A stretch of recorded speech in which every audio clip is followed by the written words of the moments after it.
Merci beaucoup, très chers abonnés et téléspectateurs de Génor TV. Je suis votre humble serviteur Franck, le serviteur du peuple.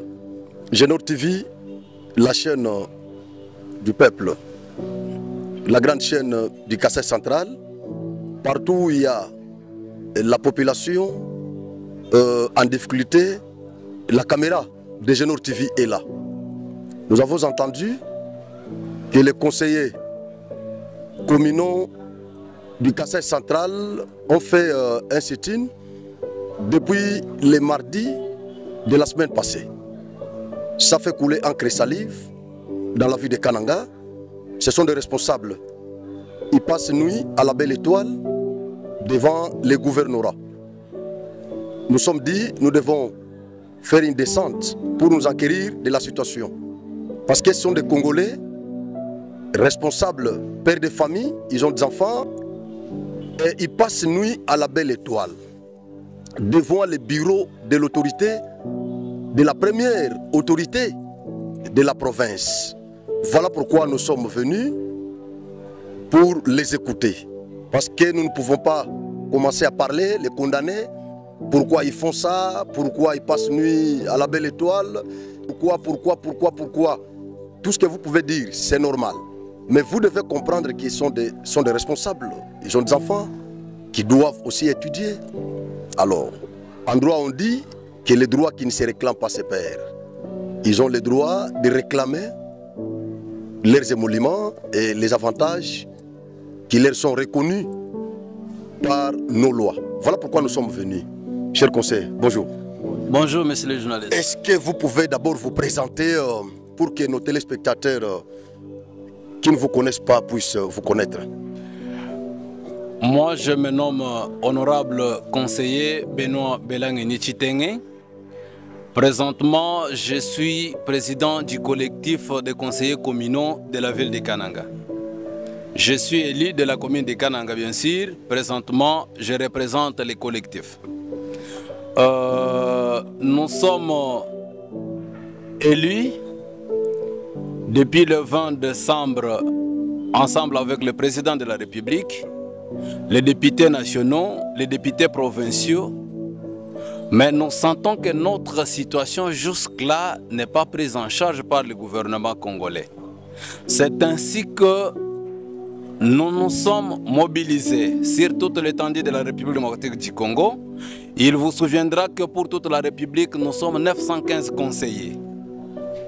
Et nous avons fait notre collectif au niveau national qui a commencé des démarches d'abord au ministère de l'Intérieur, auprès de l'Assemblée nationale, auprès de la primature et juste après le président de la République, Félix Antoine Tshisekedi Tshilombo, a y à tenir pour la première fois la réunion interinstitutionnelle réunissant les deux chambres, la première ministre ainsi que celui qui s'occupe de la justice. Après cette réunion, le chef de l'État a donné des instructions fermes pour que notre situation soit décantée au plus vite possible. C'est ainsi que la première ministre, dans sa magnanimité légendaire, elle a accepté, elle a donné des instructions au ministre de l'Intérieur pour prendre un télégramme instruisant au gouverneur de province sur 3 matières. Premièrement, les cadres de collaboration entre nous les élus et les bourgmestres des communes nommées. Nous nous sommes régis par la loi 08/016, 17 octobre 2008 portant composition, organisation et fonctionnement des entités territoriales décentralisées et leur rapport avec l'État et les provinces. D'ailleurs, en passant au peigne fin l'intitulé de la loi, vous voyez que tout est déjà hiérarchisé, il n'y a pas de chevauchement. Et les bourgmestres des communes sont nommés par le décret loi numéro 082 de 1998. Et le deuxième point qui est été signalé dans les télégrammes. C'est la quotité, notre prise en charge au travers de la quotité des émoluments qui seront affectés au niveau des provinces. Après cette deuxième recommandation, la troisième ainsi que la dernière, ce sont les taxes d'intérêt commun qu'on doit remettre au niveau des entités territoriales décentralisées pour le bon fonctionnement de ces dernières. Voilà, dès que le télégramme est arrivé, ici au Kasaï central, rien n'était fait par le gouverneur de province. Nous avons mené des démarches pour que nous soyons reçus par l'autorité provinciale, ça n'a pas tenu. Pour vous scandaliser, même à ces jours, l'autorité provinciale n'a pas encore réagi à la lettre du VPM. Or, dans ce télégramme, on avait dit qu'il y a une urgence qu'on puisse acquiser réception. Rien n'est fait. Quand nous avons fait notre déclaration du 25 septembre pour dénoncer cette politique de deux poids, deux mesures, l'autorité provinciale nous a appelés. Nous sommes venus, on a présenté nos desiderata. Juste après, il a dit, je ne peux pas vous répondre du coup. Partez après 48 heures et revenez ici, je vais vous donner la réponse. En revenant, il nous envoie vers son adjoint qui nous dit en somme, oubliez l'argent qu'on a envoyé. Mais par l'argent qu'on a envoyé. L'argent qu'on a envoyé pour le mois de juin, oubliez parce que dans le télégramme, on a dit, dès la réception, à partir de dorénavant, quand l'argent arrive, voilà la ligne de conduite que vous allez suivre. Le télégramme est arrivé avant l'arrivée de la rétrocession. Et en même temps, il y a une majoration de 25%. Au niveau de nos entités, même ce qu'on a distribué auprès des bourgmestres, chers journalistes, nous ne savons pas. Nous sommes dans quel pays? On donne à un animateur d'une entité territoriale décentralisée 1 million de francs congolais comme frais d'investissement. Est-ce qu'on peut investir avec 1 million de francs?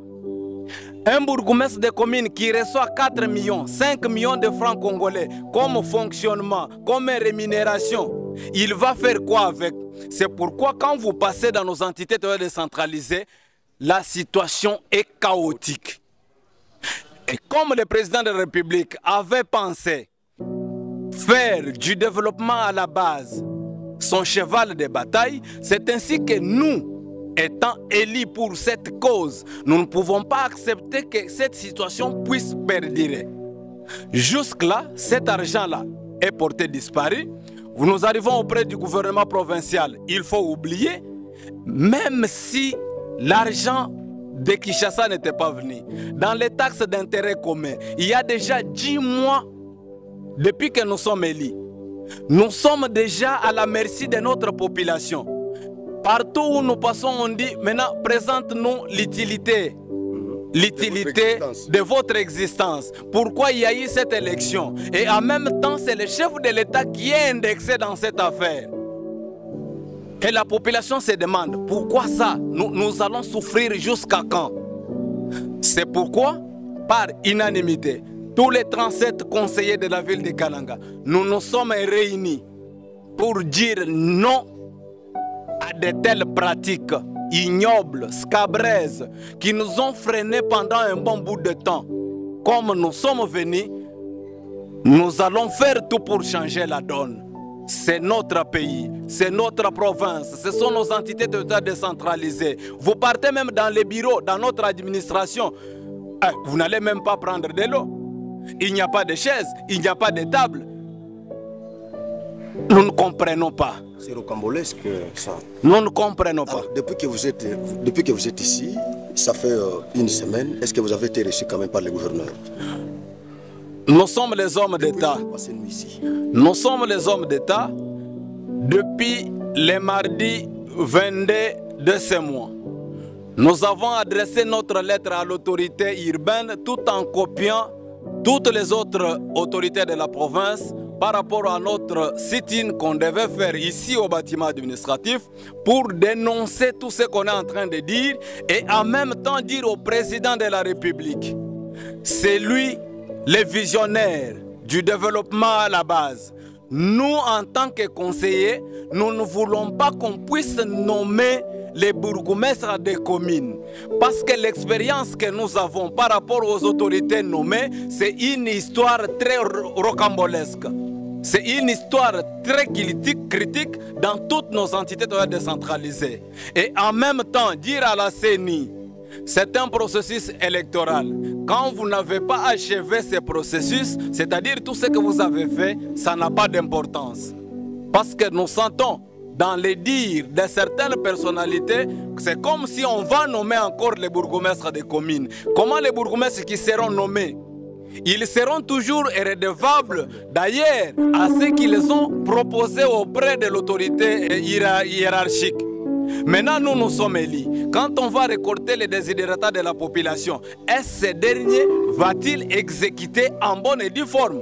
Il va nous dire, moi je suis nommé, vous êtes élu, il y a une incompatibilité. Mais pour éviter ce chevauchement, c'est ainsi que nous demandons au chef de l'État. Nos conseillers sont constitués de 9, 10, 15, 20 conseillers.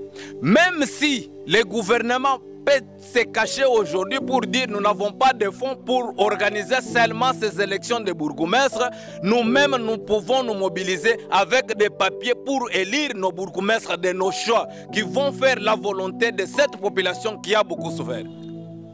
Ma question est de savoir si vous avez été reçu. Voilà, après ça, le gouverneur de province ne nous a pas reçus. Nous sommes venus le jeudi à 8 h. Le vice-gouverneur nous a trouvés déjà sur les lieux au bâtiment administratif. Il y a même ces policiers qui ont déchiré nos nattes. C'est de l'autre côté. Oui, c'est là-bas. En présence du vice-gouverneur, il n'a pas dit mot. Le gouverneur n'était pas venu au bureau. Vers 19 h, il est revenu. Voilà. Voilà là on a déchiré. Le gouverneur est revenu au bureau, il nous a trouvés. Il n'a pas dit mot. Il a quitté le bureau à 21 h avant qu'il ne puisse partir à Lubumbashi. Si c'est Kolwezi, je ne sais pas là où il est parti pour assister à une réunion qui est organisée là-bas. Il nous a laissés au bureau. Et tous ces jours, les gouverneurs intérimaires nous passent sans dire mot. Vous voyez, son véhicule est là. Présentement, il est dans son bureau en train de travailler. Nous sommes là et on n'a eu affaire ici au bâtiment administratif. Aucun membre du gouvernement qui s'est approché pour récolter nos désidératas. Bref, qu'est-ce que vous demandez au gouverneur?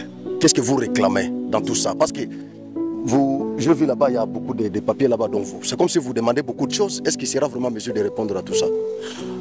Chers journalistes, nous ne demandons pas beaucoup de choses. Ce sont les lois du pays qui conduisent toute administration publique. Mais quand même, ça peut aller d'une manière graduelle. Mais c'est ce que je dis. Quand vous lisez la loi 08/016, les articles 95 et 96 donnent l'appui tutelle au gouverneur de province. Oui. L'appui tutelle, c'est-à-dire quand il y a concernant le fonctionnement de nos entités, le fonctionnement harmonieux de nos entités, c'est le gouverneur de province. Chers journalistes, nous n'avons pas les bureaux. Tous les 5 conseils, nous n'avons pas de bureaux, nous n'avons pas de papiers, nous n'avons pas de bics. Il y a une structure de la société civile que nous voulons saluer à travers votre caméra, la structure FMMDI de Madame Nathalie Kambala, qui nous a donné des chaises. Les élus du peuple, on va récolter des chaises auprès d'une structure. Après ces chaises-là, par rapport à l'encadrement, il y a une autre structure, Kronk, avec notre frère Albert Kyungu, qui nous a encadrés pendant 2 ou 3 séances. C'est depuis ce temps, 10 mois passés, nous n'avons rien. Nos plénières sont tenues sous les manguiers. Sous les manguiers? Sous les manguiers, franchement, sous les manguiers. Et nous allons laisser cette situation perdurer 10 mois après. Et c'est pourquoi la population en a marre.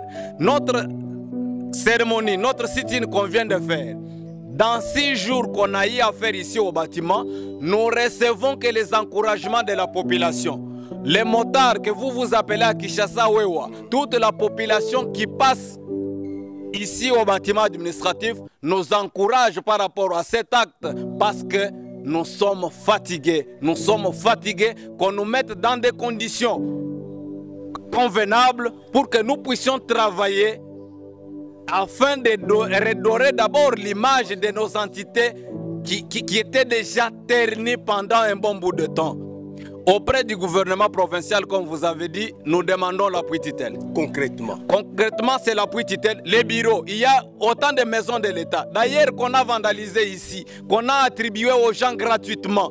Mais nous n'avons pas de place pour tenir nos séances. Deuxièmement, auprès du gouvernement provincial, nous demandons le frais de fonctionnement parce que c'est dans ses attributions. Quand vous lisez la loi, c'est le gouvernement qui doit nous donner le frais de fonctionnement pour nos entités. Ça n'a jamais existé. Les taxes d'intérêt commun, c'est récolté chaque jour dans nos entités. Même au niveau de la DGRCAC, quand vous lisez l'édit instituant la DGRCAC, il y a les 40% qu'on doit rétrocéder. Pourquoi on ne veut pas respecter les textes? C'est déjà dit, il y a les 40% qu'on doit rétrocéder au niveau des entités territoriales décentralisées. C'est ce qu'on demande. En plus de cela, il y a l'argent qui est arrivé à partir de Kinshasa. Avec instruction, qu'on nous donne cet argent-là, ça va nous servir à prendre soin d'abord, non seulement de nous-mêmes, mais de notre population, parce que le développement à la base, nous sommes près de notre communauté à chaque instant. Le député national ne peut pas quitter Kinshasa, connaître la situation qui va se passer au niveau de l'avenue Chilumba, de Chilumba par exemple, ou de Nganza Mouimba, partout. Non, et une situation d'une manière globale. Mais nous vivons avec cette population, nous dormons avec cette dernière, nous connaissons tout ce qu'il y a comme mots qui rongent nos communautés. Merci beaucoup. Alors, vous comptez quitter ici quel jour? Ça fait déjà une semaine que vous êtes là. Et vous continuez toujours à y être ou vous comptez déjà quitter? Je vous ai dit tantôt, dans notre document, nous avions dit que nous allons faire 6 jours et 6 nuits. Les 6 jours et 6 nuits vont terminer aujourd'hui. Dans 2 heures, ça sera 13 heures. Nous allons faire une communication avec tous les médias pour exprimer notre mécontentement, voilà ce que je voulais dire, notre mécontentement par rapport à ces traitements inhumains. Et après, comme nous avions dit, si nous ne sommes pas remis dans nos droits lors de cette première revendication, nous allons associer les souverains primaires, la population qui nous a toujours demandé. À ce moment-là, nous allons tendre les mains vers eux pour qu'elles viennent nous accompagner. Là, on va encore communiquer les autorités provinciales par rapport à cette action qu'on va mener ensemble avec la population. Si ça n'a pas tenu, les lois du pays nous donnent d'autres possibilités pour revendiquer. Génor TV vous dit sincèrement merci. Merci beaucoup, chers journalistes. Ce sont les conseillers communaux, les élus du peuple de la ville de Kananga qui vous remercient pour votre déplacement, pour l'amour que vous avez afin que notre pays puisse se développer. Les francophones disent: le développement d'un pays ne résulte non seulement de ses potentialités naturelles, mais plutôt de la volonté et l'intérêt qu'on se sujet. Et l'amélioration des conditions de vie de la population apporterait un changement hautement appréciable. Le chef de l'État nous a écoutés. La première ministre nous a écoutés. Le ministre de l'Intérieur nous a écoutés. C'est ça le moment pour agir. Nous n'allons pas baisser les bras parce que le développement, ça va de notre intérêt. Le développement, c'est le gage pour le bien-être de la population que nous sommes en train de représenter ce jour. Merci beaucoup. Génor TV vous dit sincèrement merci. Merci. Cher honorable. Merci beaucoup. Très chers journalistes, bonjour. Nous sommes au-devant de vous cet après-midi pour clôturer notre sit-in de 6 jours et 6 nuits, comme c'était prévu dans notre lettre adressée à l'autorité urbaine depuis le 22 de ce mois. Dans notre lettre, on réclamait l'exécution sans faille du télégramme de VPM de l'Intérieur adressé au gouverneur des provinces. Ce télégramme avait 3 points saillants. Le premier point, c'était le cadre de collaboration entre les bourgmestres des communes nommés par le président de la République et les conseillers communaux que nous sommes élus par les souverains primaires. Le deuxième point, c'était la quotité des émoluments provenant de la rétrocession nationale que le gouvernement provincial devait remettre aux honorables conseillers que nous sommes. Et enfin, conformément à l'article 95 de la loi 08/016 17 octobre 2008 portant composition, organisation et fonctionnement des entités territoriales décentralisées et leur rapport avec l'État et les provinces, donnant au gouverneur de province l'appui tutelle pour le bon fonctionnement de nos entités territoriales décentralisées. Et c'est au travers des taxes d'intérêt commun. Il y a déjà 10 mois passés que nous sommes en train de travailler dans des conditions très inhumaines. Sans bureau, sans bic, sans siège. Nous avons fait des démarches auprès du gouvernement provincial pour avoir gain de cause, ça n'a pas tenu. Voilà d'abord la quintessence de notre démarche. Arrivant auprès de l'autorité provinciale, elle nous a dit d'oublier. C'est ainsi que, comme la première ministre a confirmé que notre situation est déjà décantée au niveau des provinces à travers le frais de fonctionnement alloué à ces dernières, c'est ainsi que nous sommes venus auprès du gouvernement provincial pour demander notre droit. Les 6 jours, 6 nuits sont passés sans toutefois être reçus par le gouvernement provincial. Aucun membre, en commençant par les gouverneurs de province jusqu'au dernier ministre, personne n'est venu à notre rescousse. Et l'exécutif provincial nous passe toujours ici sans toutefois nous dire mot.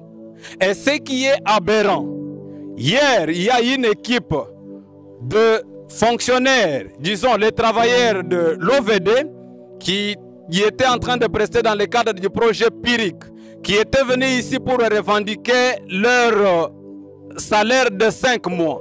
À notre grande surprise, nous voyons la même autorité provinciale, à peine d'arriver, elle s'est arrêtée pour parler, écouter ces gens-là et en même temps donner des solutions à leurs desiderata. Ceci prouve noir sur blanc que le gouvernement provincial ne veut pas de l'existence des conseils que nous sommes. Nous tenons d'abord à remercier notre population qui a manifesté un comportement digne. Parce que depuis qu'on a commencé, nous sommes en train de recevoir les encouragements de cette dernière. Même dans les quartiers, chers journalistes, vous voyez le comportement qu'affiche notre population. Nous disons merci à vous, chers journalistes. Avec la main sur la poitrine, nous vous remercions pour votre accompagnement sans précédent. Si ce n'était pas vous, nos réclamations, nos desiderata ne pouvaient pas arriver auprès des autorités hiérarchiques. Nous disons merci aux services de sécurité qui nous ont accompagnés dès le début jusqu'à ce jour. Et nous fustigeons le comportement qu'avait affiché l'un des gardes du vice-gouverneur qui a déchiré nos nattes en présence de ces derniers et il n'avait pas dit mot. Étant hommes et femmes d'État, nous n'avons pas voulu créer les bras de fer pour tomber dans leur stratagème maléfique. C'est ainsi que nous nous sommes abstenus. Nous disons merci aux collègues, les vaillants conseillers. Nous sommes déterminés. C'est pourquoi nous allons retourner dans nos bases respectives. Comme dans notre lettre adressée à l'autorité urbaine, nous avions dit si cette fois-ci nous n'avons pas trouvé gain de cause à nos revendications, nous allons tourner vers les souverains primaires. Nous allons vous communiquer au moment opportun, juste après avoir informé les autorités compétentes, les jours où nous serons ensemble avec toute la population des 27 quartiers. Des 27 quartiers de la ville de Kananga, les 6 quartiers de la commune de Lukonga, les 5 quartiers de la commune d'Endesha, les 5 quartiers de la commune de Katoka, les 5 quartiers de la commune de Kananga, les 6 quartiers de la commune d'Engaza.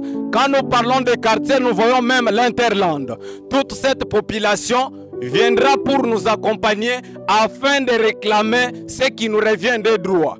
Nous disons merci au maître de temps et de circonstances qui a accepté que ce jour soit favorable pour nous parce qu'il n'y a pas eu de mort, il n'y a pas eu d'incident grave, mais Dieu nous a protégés. Nous vous disons merci pour votre participation massive. Vous avez laissé tout ce que vous aviez comme occupation pour venir nous écouter, venir nous accompagner. Nous vous disons sincèrement merci.